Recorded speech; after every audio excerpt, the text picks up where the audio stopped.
Bonsoir à tous. À la une de ce journal, la conférence épiscopale nationale maintient la pression sur le gouvernement en vue de le pousser sur la voie du dialogue pour calmer les tensions dans les régions anglophones.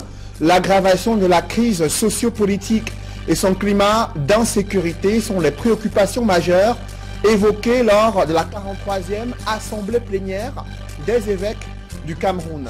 C'est un bras de fer engagé depuis 10 ans entre le gouvernement et des conducteurs de mototaxis dans la ville de Douala. Ces rois du désordre urbain n'ont presque jamais respecté la réglementation en vigueur et vous verrez dans ce journal comment plusieurs fois l'administration a sorti les muscles avant de se raviser dans un contexte social où les mauvaises habitudes ont la peau dure et la machine de lutte contre le désordre urbain s'est plusieurs fois emballée entre tracasseries administratives et conflits de compétences. Le Cameroun est en passe de battre le triste record du nombre d'athlètes en fuite lors des Jeux du Commonwealth. 5 boxeurs, 3 haltérophiles qui ont déserté le village olympique en Australie. Qui sont-ils? On fait le point sur la situation dans la tanière, dans la Team Cameroun en Australie. C'est à suivre dans ce journal.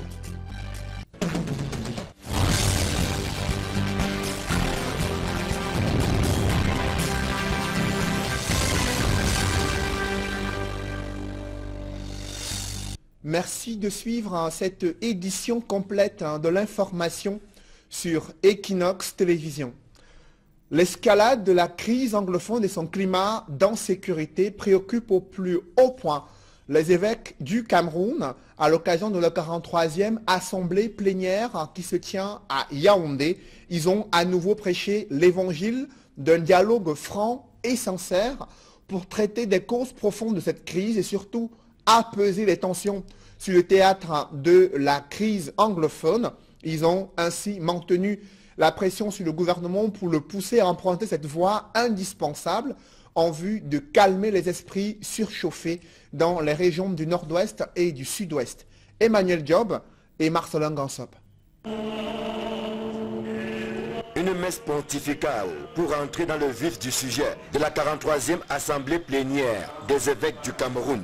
L'instant est sacré pour célébrer le 5e anniversaire du pontificat de sa sainteté le pape François.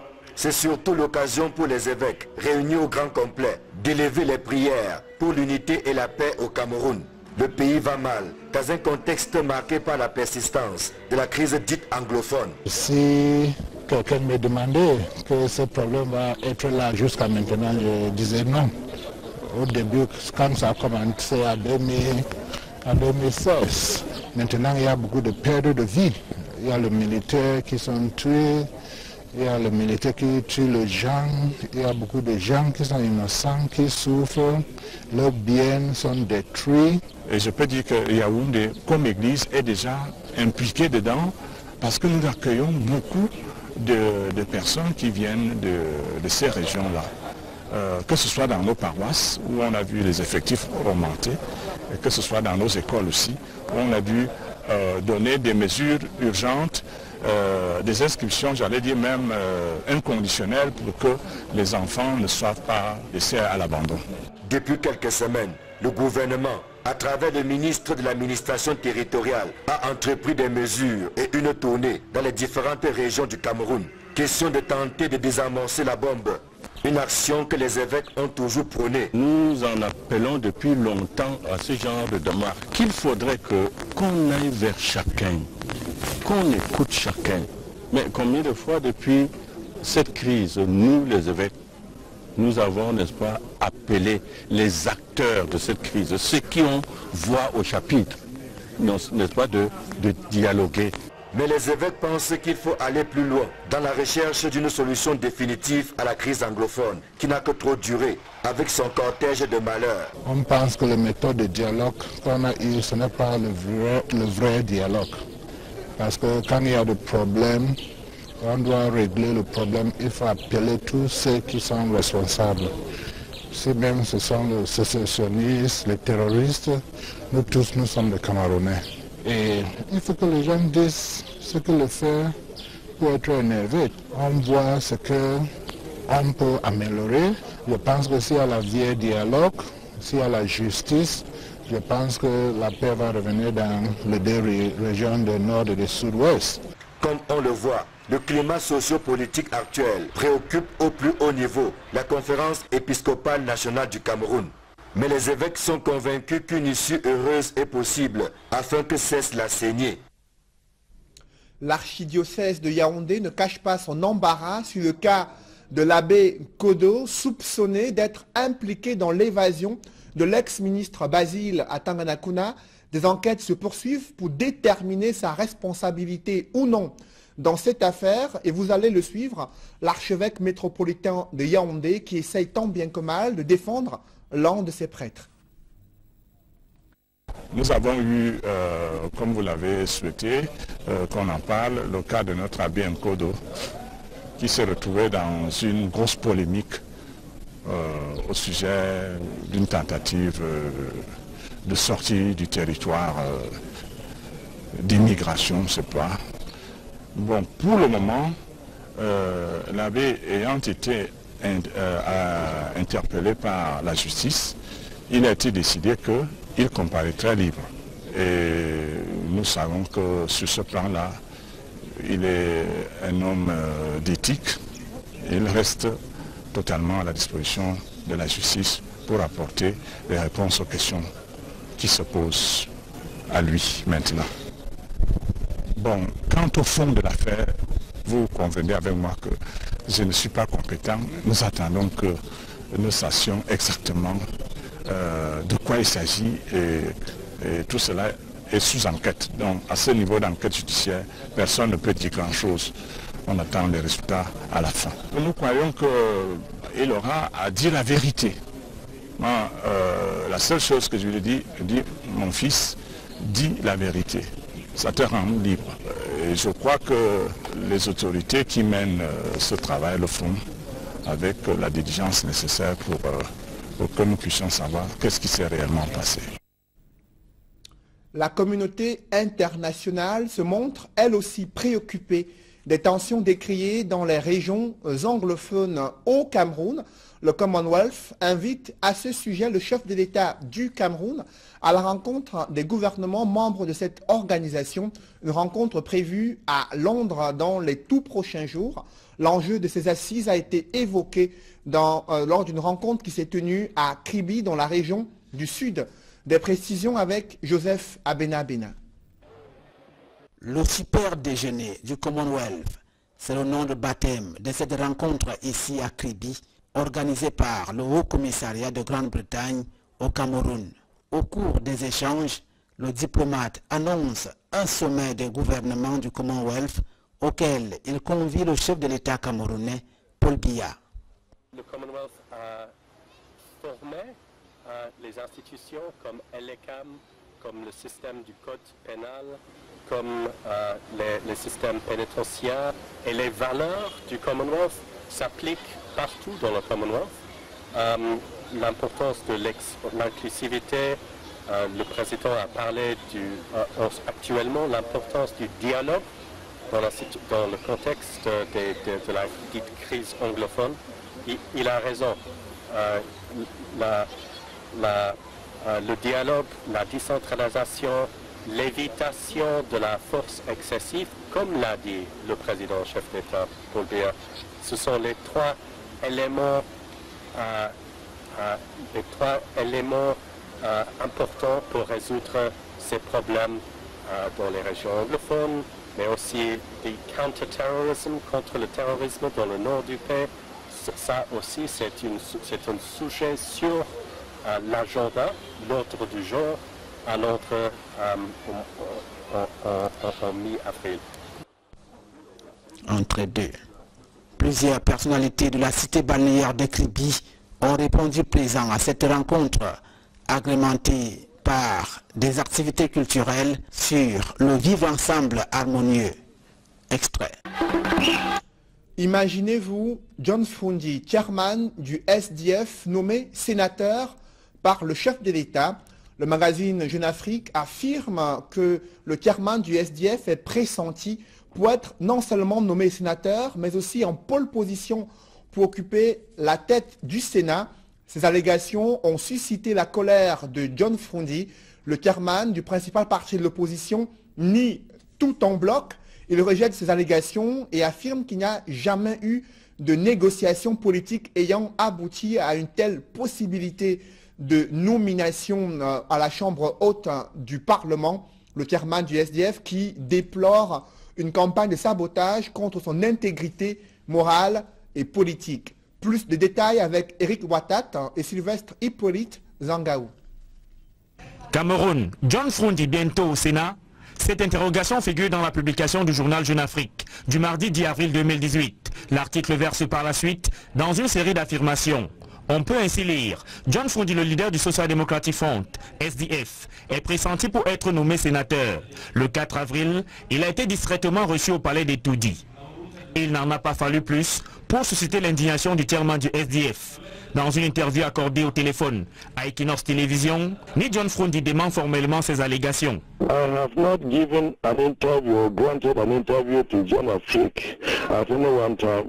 Je n'ai accordé aucune interview à Jeune Afrique. La dernière fois que je l'ai fait, c'était il y a 18 ans.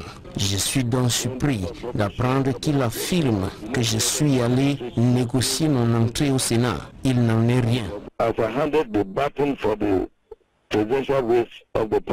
J'ai refusé d'être candidat à l'élection présidentielle.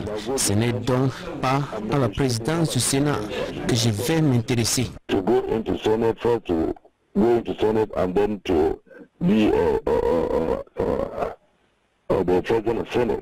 Ni John Frondi affirme également que la dernière fois qu'il s'est retrouvé dans une même pièce que Biya, c'était il y a 1 an. The last time I met with the president was when the Cameroonians bought the cup by the one from Gabon.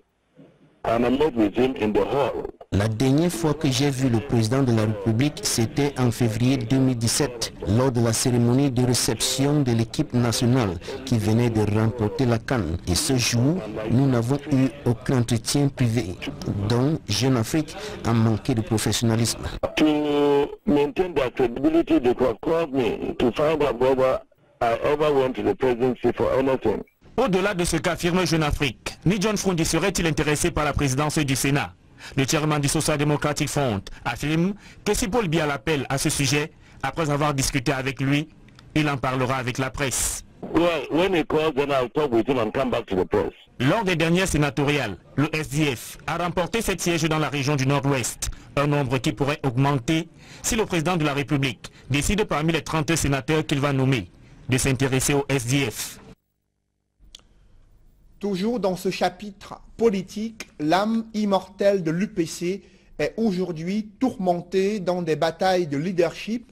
Son idéologie nationaliste s'assombrit dans des luttes d'intérêts égoïstes des différentes tendances UPCistes pour fédérer ces esprits dispersés.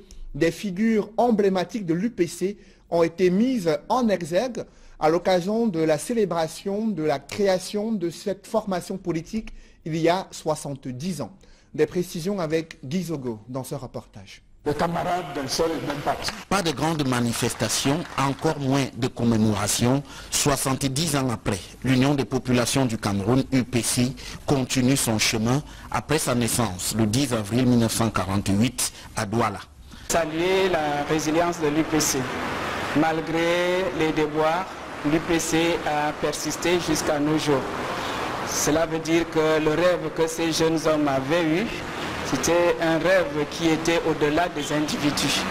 Et ce rêve persiste.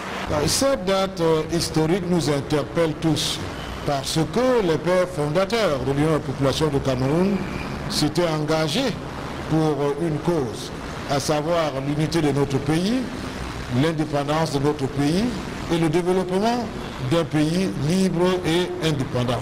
Pour l'UPC, son discours unificateur interpelle plus que jamais au regard du contexte particulier que vit le Cameroun. Aujourd'hui, nous célébrons nos 70 ans dans un contexte assez particulier parce que l'unité de notre pays est menacée. Les populations de certaines régions, partant de certains constats historiques, interpellent les garants de l'intégrité de notre territoire. L'UPC avait une certaine idée, une certaine vision du Cameroun.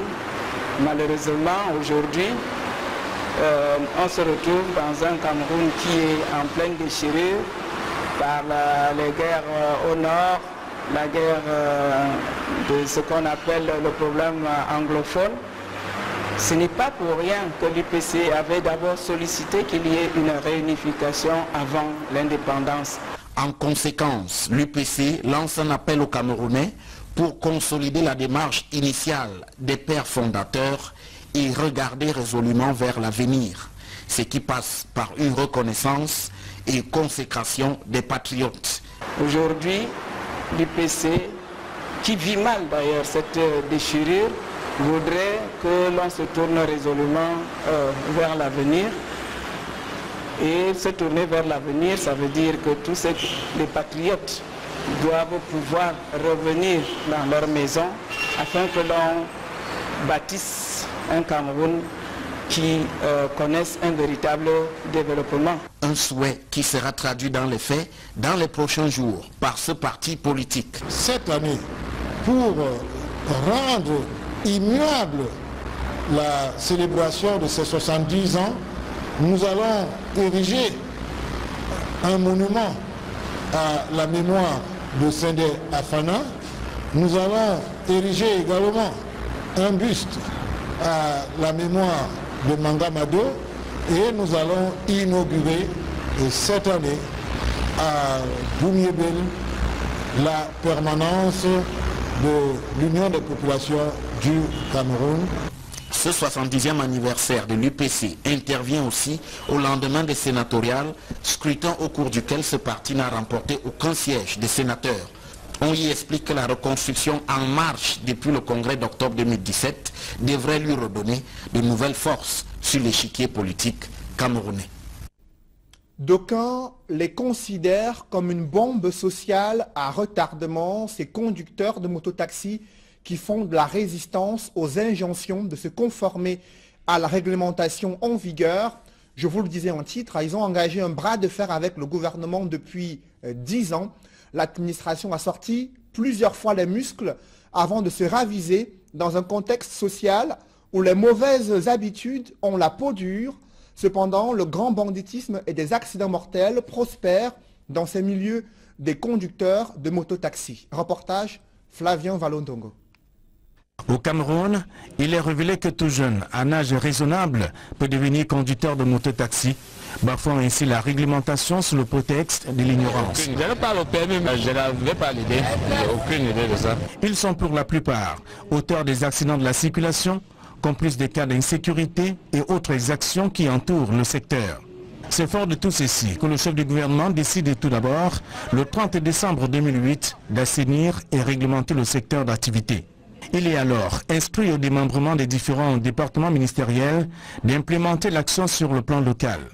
Dans la région du littoral par exemple, le préfet du département du Vouri crée une commission composée des forces de maintien de l'ordre, les sous-préfets et les maires.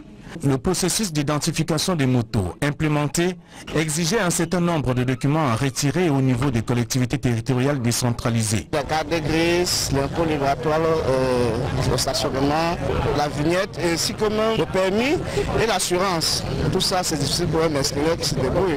Les conducteurs de mototaxis ont estimé non seulement que c'est de trop, mais également ont accusé la lenteur administrative et toutes sortes de tracasseries lors de l'établissement de la paperasse. La mairie Logbaba, il y a aussi la mairie deuxième. Je n'ai pas fait ça parce qu'il y a trop de désordre. Tu peux aller pour faire ça, un truc qu'on peut te faire une seule journée, on te tient pendant une semaine. Voir celui-ci aller au bureau, il faut... Là, quand tu fais la moto, toute une journée, tu n'arrives pas à avoir 5 000 francs. Tu vas aller payer ton temps, peut-être faire le papier là. Ton temps, tu perds là, on ne te paye pas. Et c'est donc à ce niveau que la machine commence à se gripper. Les maires, indexés par les conducteurs de mototaxis, se défendent et accusent alors à leur tour le créateur de la commission qui n'est autre que le préfet du département du Vouri de l'époque pour incapacité à conduire à terme un projet d'utilité publique. Ce processus a donc connu un certain nombre de lourdeurs parce que la préfectorale qui était supposée diligenter ce dossier, qui coordonnait qui coordonnait ce dossier, a cru devoir relâcher. On ne sait pas quelle est la raison fondamentale. Une opération salutaire parce que dans la ville de Douala, vu l'échec de la gestion du transport urbain. En juillet 2013, les règles du jeu sont modifiées et complétées afin d'élargir l'activité au tricycle. Mais jusque-là, les mototaxis continuent de prospérer dans l'illégalité. Les responsables municipaux ont demandé à ces mototaximans d'être un peu plus civiques. C'est déjà ça. Il faut commencer par accepter qu'il faut pouvoir être en règle. Et bien entendu, c'est le plus dur. Parce que, vous savez, c'est une profession qui regorge beaucoup de brebis galeuses. Selon les statistiques, plusieurs bonnes sources et non actualisées, les villes de Douala et de Yaoundé comptent à peu près 100 000 mototaxis avec moins de 5 000 qui sont conformes. Pourtant, l'objectif du gouvernement à travers ce nouveau texte était de réglementer cette activité de plus en plus prospère au Cameroun. Sans doute qu'avec les 3 mois que le nouveau ministre de l'administration territoriale vient d'accorder aux mototaximens pour se mettre en règle, le secteur des mototaxis se verra changer positivement. Dans la ville de Douala, les autorités locales tentent de relancer cette machine de lutte contre le désordre urbain. Des garages de fortune et boutiques de pièces de voitures d'occasion ont été scellés dans le 2e arrondissement de la ville de Douala. Et pour cause, ils sont accusés d'exercer leur activité sur la voie publique. C'est le constat que font Innocent Abega et Xavier Foka dans ce reportage. Photo Golden, c'est la rue Joustan, l'école publique de Nkoulouloun, dans le 2e arrondissement de la ville de Douala. Habituellement plus bruyante et grouillante de monde, il y règne un calme relatif. La cause, toutes les boutiques des vendeurs des pièces d'occasion sont sous-scellées. Que s'est-il passé? Il y avait un jour que les communes municipales sont descendues ici. Ils sont venus ramasser nos choses ici en route. Et il nous a demandé de ne mettre plus ça en route. On est parti maintenant à la commune municipale. On a fait tout pour négocier, pour prendre nos choses. Et on est parti, mais là où ça ne dérange pas le quartier. Dans 2 ou 3 jours, encore le chef de quartier avec le sous-préfet, ils sont descendus ici. Il nous a tous scellés. Disons que nous on dérange ici au quartier. Ces scellés serait donc une manière pour les autorités de venir à bout du désordre sur cette voie. Interrogés sur la question, les commerçants disent ne pas le savoir. Je ne sais pas pourquoi on nous a scellés. Victime innocente d'après leurs propos. Mais tout à côté, l'un des leurs fait savoir que le problème c'est le désordre causé par eux-mêmes. Le principal mis en cause, le sous-préfet du 2e arrondissement de la ville de Douala, explique. Il s'agit d'une opération de maintien de l'ordre et de lutte contre le désordre urbain. Ces exploitants des pièces détachées, si vous avez pu le constater, vérifiez qu'ils demandent les véhicules sur la chaussée, qu'ils ont transformé en garage, défonçant et détériorant de façon déplorable la chaussée. C'est donc une opération d'assainissement menée par l'autorité qui rassure que les boutiques seront réouvertes une fois que les propriétaires s'acquitteront des frais de pénalité tels que prévus par la loi. C'est une famille désormais heureuse. Leur bébé de 2 semaines enlevé à Bouddha a été retrouvé à Douala ainsi que la présumée voleuse. Après des examens médicaux, l'enfant se porte bien et a pu retourner au sein de sa famille. Le récit des faits avec Auréole Tchoumi. Volé à Bouddha, retrouvé à Douala. En 72 heures, bébé prodige a goûté la dure réalité de la vie au Cameroun. 2 climats diamétralement opposés, 2 seins de taille et de lait différents, l'espace de 2 nuits et 3 jours. Elle a passé sa nuit à l'hôpital, tous les tests faits se sont avérés négatifs. Prodige va bien et semble s'amuser dans l'eau. Elle n'a pas pris de bain depuis 3 jours. L'enfant n'a pas de problème, juste qu'elle ne nourrissait pas l'enfant. L'enfant a bu plus d'un tanguy d'eau durant toute système de vol. Bébé prodige a quitté l'hôpital à midi pour rejoindre sa génitrice au commissariat du 10e arrondissement. Ici, impossible de voir les retrouvailles mère et fille, ni de rencontrer la présumée voleuse. En caméra cachée, nous parvenons tout de même à discuter avec la sœur aînée de la présumée voleuse. Ça vous dit qu'est-ce qui s'est passé dans sa tête? Après, ce que je suis allée là pour elle m'expliquer, mais elle me dit donc ça s'est passé. Avec le bain qu'elle vivait avec elle, c'était difficile de vivre le bain là. Il fallait qu'elle joue le bain qu'elle est assez. C'est ça qu'elle a pris le bébé de l'autre pour aller regarder et présenter à son mari que c'est son bébé. Au commissariat du 10e arrondissement, tout est mis en œuvre pour éloigner le reporter. Finalement, au bout de 3 heures de patience, la mère apparaît hors des locaux de police. Merci Seigneur, merci Seigneur. J'ai la paix au cœur. Tu es gentil Seigneur. J'ai la paix au cœur. Merci Seigneur. Direction Makepe Misoke, non loin du lieu où son bébé était détenu. À la maison familiale, c'est un ouf de soulagement. Mais bébé prodige n'est pas là. Certains membres de la famille nous ont sommé de partir. Unique condition pour célébrer à la maison le retour de l'enfant prodige. Tout le monde n'a pas le sourire ce soir au Cameroun. Et pour cause, le pays est en voie de battre un triste record des athlètes en fuite lors des Jeux du Commonwealth qui se déroulent en Australie. Ils sont 5 boxeurs et 3 haltérophiles qui ont déserté le village olympique pour une destination inconnue. On fait le point avec Gladys Sidi. Le Cameroun s'inscrit une nouvelle fois dans le registre des faits divers en compétition internationale. Des 24 athlètes qui ont quitté le Cameroun pour prendre part au 21e jeu du Commonwealth qui se déroule en Australie, 8 athlètes ont déjà pris la clé des champs. Un communiqué rendu public par le chef de mission de la délégation camerounaise renseigne que des 8 athlètes fugueurs, 5 sont boxeurs et 3 haltérophiles. Parmi eux, 2 athlètes qui ont fui sans même avoir commencé la compétition. Chez les boxeurs, Fotzola Simplice, Fokou Arsène, Zie Choi Christian, Yombo Ulrich et Dian Christelle sont introuvables. Et en haltérophilie, Matam Olivier, Minkumba Petit David, Fouodi Arcangéline ont décidé de ne pas revenir au Cameroun avec le reste de la délégation. Les officiels ont indiqué avoir entrepris des démarches auprès de la police australienne pour mettre la main sur les athlètes en fuite. Les fugues sont monnaie courante dans les délégations camerounaises pendant les compétitions majeures à l'international. Ils étaient 12 portés disparus lors des Jeux Olympiques à Londres en 2012. Bien des années avant, en 2000, aux Jeux Olympiques de Sydney, plusieurs athlètes camerounais avaient également fugué. 18 ans après, certains ont réussi à se faire une place de choix en Europe et reviennent de temps à autre au Cameroun pour organiser des compétitions locales. Rappelons qu'aucun athlète camerounais ayant réussi à fuir depuis des lustres lors d'une compétition internationale n'a jusqu'ici été rattrapé. Selon le chef de mission de la délégation camerounaise en Australie, certains officiels ainsi que 2 haltérophiles et l'équipe de basketball ont déjà quitté l'Australie. Débutés le 4 avril, les 21e Jeux du Commonwealth s'achèvent le 15 avril. 71 pays y prennent part dans 19 disciplines.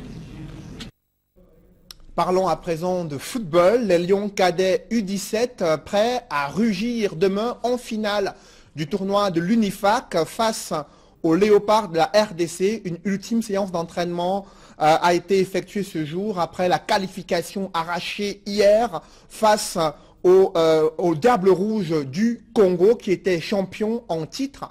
Un but camerounais signé Wamba Djoufo Léonel. Les Camerounais qui comptent prendre leur revanche face aux Léopards de la RDC. Les Lions cadets U17 avaient été battus de justesse l'année dernière, 4-3. Ils comptent prendre leur revanche demain, jeudi, jour de finale du tournoi de l'UNIFAC au stade militaire, au stade Omnisport du côté de Yaoundé. Mesdames, messieurs, c'est la fin de ce journal. Merci de l'avoir suivi. Je vous souhaite une bonne soirée sur Equinox Télévision.